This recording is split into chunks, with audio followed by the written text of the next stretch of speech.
और ज्यादा जानकारी के लिए हमारे साथ केआर गिरी जुड़ गए हैं, उनसे चर्चा करेंगे। बात की जाए गिरी जी, तो लगातार मतदान का जो प्रतिशत है वो कहीं ना कहीं कम देखने को मिला है। पहले चरण में भी हमने नोटिस किया कि मतदान प्रतिशत कम रहा, दूसरे चरण में भी हालात जस के तस। वजह क्या है?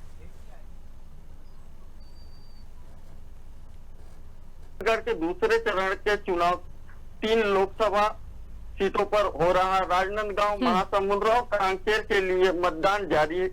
हालांकि तीनों ही लोकसभा में 5 विधानसभा क्षेत्रों में 3 बजे तक मतदान खत्म हो गया। इनमें राजनांदगांव और मोहल्ला मानपुर कांकेर लोकसभा का भानु प्रतापपुर, कांकेर, केशकाल और महासमुंद लोकसभा के बिंदा नावागढ़ के 9 बूथ शामिल हैं। इन जगहों पर बूथ पर मौजूद लोग ही मतदान कर सकेंगे।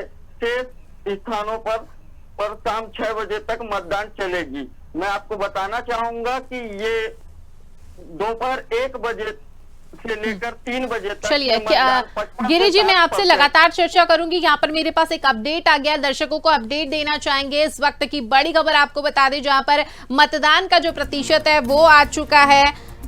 टीकमगढ़, दमोह, खजुराहो में मतदान जारी है। सतना, रीवा, होशंगाबाद में मतदान जारी है। एमपी में 3 बजे तक 46.50% मतदान हुआ है। एमपी के होशंगाबाद में सबसे ज्यादा वोटिंग हुई है। छत्तीसगढ़ में 3 लोकसभा सीटों पर वोटिंग जारी है। कांकेर, महासमुंद, राजनांदगांव में वोटिंग। छत्तीसगढ़ में 3 बजे तक 63.92% मतदान हुआ है। छत्तीसगढ़ के कांकेर में सबसे ज्यादा मतदान का प्रतिशत देखने को मिला। यहाँ पर हुआ है 67.50% मतदान। दूसरे चरण का जो दंगल है वो काफी प्रभावशाली देखने को मिल रहा है। जहां पहले चरण में मतदान का प्रतिशत काफी कम था, तो वहीं दूसरे चरण में थोड़ा बेहतर प्रदर्शन देखने को मिल रहा है। आपको बता दें कि छत्तीसगढ़ में 3 बजे तक के आंकड़े हम आपको बता रहे हैं। 63.92% मतदान हुआ है। तो कांकेर, महासमुंद, राजनांदगांव में वोटिंग जारी है। छत्तीसगढ़ में 3 बजे तक 63.92% मतदान हुआ है। छत्तीसगढ़ के कांकेर में सबसे ज्यादा प्रतिशत देखने को मिला है मतदान का, 67.50। दूसरे चरण का दंगल लगातार जारी है। मध्य प्रदेश की 6 और छत्तीसगढ़ की 3 सीटों पर मतदान हो रहा है।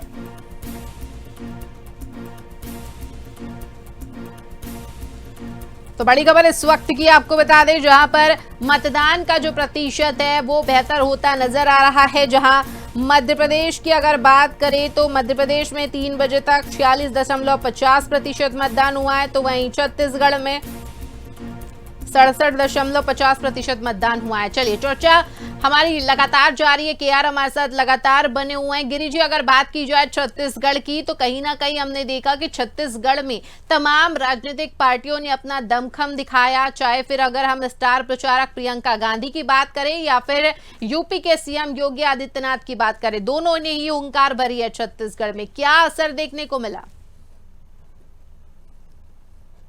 पूरे छत्तीसगढ़ में विधानसभा चुनाव के नतीजे को देखते हुए जो मोदी मैजिक का जो चल रहा है, उसमें महिलाओं हो या पुरुष हो या युवा हो, बढ़ चढ़ के मतदान में हिस्सा ले रहे हैं। अभी हाल में ही कांकेर में एक शादी के जोड़े से ही उठकर सीधा मतदान केंद्र में एक महिला पहले चुनाव मतदान की, इसके बाद ही अपना शादी का रस्म पूरा की। तो इस तरीके से जो नजारे देखने को मिल रहे हैं, ये काफी दिलचस्प वाली नजारे देखने को मिल रही है। वहीं महासमुंद लोकसभा सीट के अंतर्गत आने वाले गरियाबंद जिले में संवेदनशील और दूरस्थ अंचलों में हमारे आदिवासी भाई इस भीषण गर्मी में पेड़ों के टहनी और पेड़ों के पत्तों को लगाकर भीषण गर्मी में चुनाव मतदान केंद्र में खड़े होकर चुनाव करते हुए मतदान करते हुए नजर आए। तो कहीं ना कहीं ये भी देखने को मिल रहा है कि इतने दूरस्थ अंचलों में हमारे आदिवासी बहुमूल्य क्षेत्रों में भी आदिवासी भाई बढ़ चढ़ के हिस्सा लिए हैं। बिल्कुल। और गिरी जी, अगर मतदान के बात लिए। की जाए देश के लोकतंत्र की, यही खूबसूरती है कि सब बढ़ चढ़कर अपने मत का प्रयोग करते हैं और ऐसा होना भी चाहिए, क्योंकि लोकतंत्र का महापर्व है और इसमें हर मतदाता को अपने मत की आहुति जरूर देनी चाहिए। जी बिल्कुल। ये जो है मत का जो पूरा जो वो है मतदान हर किसी को करनी चाहिए, अपने जी मत का बिल्कुल। पूरा उपयोग करनी चाहिए। तो इस तरीके से छत्तीसगढ़ में मतदान की जो प्रतिशत है वो बिल्कुल बढ़ता दिखाई दे रहा। जी वहीं अगर हम पिछले बार की भी बात करें तो इस सीट से बीजेपी के ही कैंडिडेट ने चुनाव जीता था। चुन्नीलाल साहू जी ने भाजपा प्रत्याशी थी, और इस बार भाजपा प्रत्याशी के रूप में कई महिला कैंडिडेट रूप कुमारी चौधरी जी को उतारा गया है, और वहीं कांग्रेस से तामध्वज साहू जी को मैदान में उतारा गया है। तो कहीं न कहीं कांग्रेस ने जाति समीकरण को देखते हुए इस बार अपने नए कैंडिडेट को इस जगह से उतारा है, जो कि तामध्वज साहू जी हमेशा दुर्ग सीट से चुनाव लड़ते रहे हैं और जीतते भी आए हुए हैं। पर इस बार उनको सीधा महासमुंद लोकसभा सीट से चुनाव लड़ाया गया है। तो जाति समीकरण, क्योंकि साहू वोटर तो वहाँ काफी हैं, जिसको देखते हुए वहां से तामध्वज साहू जी पर कांग्रेस ने भरोसा जताया है। तो वहीं महिला कैंडिडेट से भाजपा ने भी अपना भरोसा जताया है रूप कुमारी चौधरी जी को, और दोनों कैंडिडेट दमदार प्रत्याशी नजर आ रहे हैं। तो वहीं कहीं न कहीं कांग्रेस भी अपनी जीत का हुंकार भर रही है। अब देखना यह होगा कि नतीजा क्या आता है। बेहद सीरियस कही है और बहुत सही बात कही है आपने कि रिजल्ट आने के बाद ही पता चलेगा कि जनता के दिल में क्या है, क्योंकि जनता सब जानती है कि किसने विकास किया है और किसने विकास के नाम पर अपना विकास किया है। तो इन सारी चीजों को लेकर जनता जब जाएगी मतदान करने तो कहीं ना कहीं प्रतिशत में रिजल्ट देखने को मिलेगा। अगर बात की जाए गिरी जी, तो पहले चरण में हमने देखा था कि मतदान प्रतिशत काफी नकारात्मक रहा था, लेकिन दूसरे चरण में अब जैसे जैसे दिन ढल रहा है वैसे वैसे मतदान का जो प्रतिशत है वो कहीं ना कहीं बेहतर नजर आ रहा है। कांकेर में सबसे ज्यादा मतदान प्रतिशत रहा है सर, वहां पर गिरी जी बात की जाए तो वहां पर कितना एक्साइटमेंट, कितना उत्साह मतदाताओं में देखने को मिला? आपके क्षेत्र में अगर बात की जाए तो मतदाताओं के क्या रुझान सामने आए हैं? जी काफी रुझान, जैसे महिलाओं की अगर बात करें तो महिलाओं में काफी रुझान देखने को मिला है। मतदान को मतदाताओं में महिला बढ़ चढ़ के हिस्सा ली है, क्योंकि भाजपा ने जो महिलाओं के प्रति कई योजना और महिलाओं को जो प्रोत्साहन राशि जो प्रत्येक माह जो दिया जा रहा है और टाइमली उनके खाते पर आ चुका है, उससे भी महिलाएं काफी प्रसन्न हैं, जिसके कारण महिलाओं की वोटिंग औसत काफी बढ़ता हुआ दिखाई दे रहा। बिल्कुल।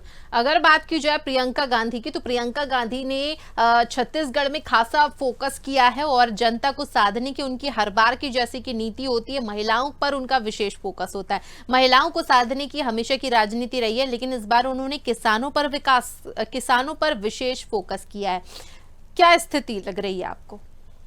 जी देखिए, पार्टियां चुनाव जब आती हैं तो पार्टियां अपना कुछ न कुछ प्रलोभन वाली जो वो रहती है, वो तो रहता ही है। चुनाव है, चुनाव में सारे मतदाता आज के डेट में जागरूक हैं। मतदाता ये देख रहे हैं कि आखिर में विकास की गाथा कई पार्टियों ने गाते हैं, पर विकास की गाथा पर खरा कौन उतर रहा है ये देखने वाली बात है। तो जी वहीं कांग्रेस की प्रियंका गांधी जी भी लगातार छत्तीसगढ़ में दौरे पे रही हैं। तो वोटरों से अगर बात कर रहे हैं तो वोटरों का जो ओपिनियन आ रही है उसमें बीजेपी आगे बढ़त दिखाई दे रही। बिल्कुल।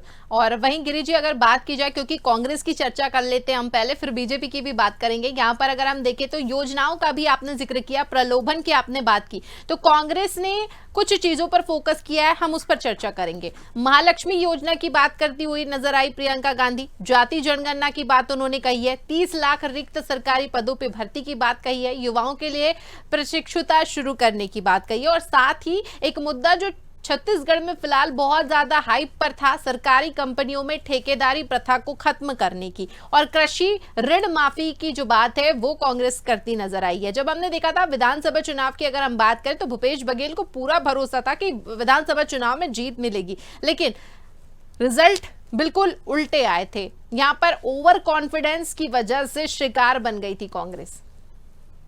देखिए क्या है कि आज के डेट में मतदाता काफी जागरूक है, प्रलोभन में मतदाता बिल्कुल नहीं आने वाले। आज की जो युवा पीढ़ी है या महिला आज काफी जागरूक हो चुके हैं जिसके कारण ओवर कॉन्फिडेंस में चुनाव लड़ना तो बिल्कुल गलत है जी।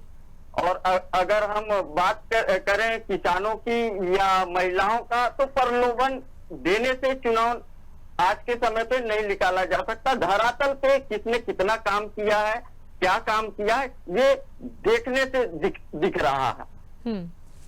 चलिए, तो इससे वोटर अपने मतदान का उपयोग कर रहे हैं कि किन्हें हमें, कैसी सरकार हमें चुननी है। बिल्कुल, और कहीं ना कहीं मतदाताओं पे बहुत बड़ा फैसला जो होता है वो मतदाताओं को लेना होता है कि अपने भविष्य का फैसला उन्हें करना होता है, विकास को सोचना होता है, और साथ ही कई ऐसे मुद्दे हैं जो देखने होते हैं। छत्तीसगढ़ की अगर हम बात करें तो वो कौन से ऐसे क्षेत्रीय मुद्दे इस क्षेत्र में नजर आते, कांकेर की बात करें, महासमुंद की बात करें, या फिर हम राजनांदगांव की बात करें, वो कौन से ऐसे क्षेत्रीय मुद्दे हैं जो लगातार प्रखर रूप से देखने को मिले हैं? गिरी जी। देखिए मूलभूत सुविधाओं की भी अगर हम बात करें तो दूरस्थ अंचलों में कांग्रेस की सरकार या कई सरकारें आई, आज भी दूरस्थ अंचलों में पूरी मूलभूत सुविधाओं उपलब्ध नहीं हो पाई। आज भी सुविधाओं से लोग वंचित हैं, चाहे वो शिक्षा की बात करें। अभी हाल में अगर आप छत्तीसगढ़ के माओवादियों की ही जो घटना घटी, आप उस स्थिति में आप उस एरिया में अगर आदमी जाकर देखे तो शिक्षा की भी स्थिति पूरी तरीके से ठप है। चलिए, लोग एक दूसरे से बात करने में भी डरते हैं। तो ये सब चीजों को भी देखकर चुनाव में अपनी दमखम पार्टियां भर रही हैं, पर फिर भी वोटर्स इस बार जागरूक हैं। मतदान अपने मन से वोटर किसे देना है और किसे नहीं देना है, ये बात वोटरों पे। चलिए, तो पूरी जानकारी के लिए जुड़ने के लिए धन्यवाद।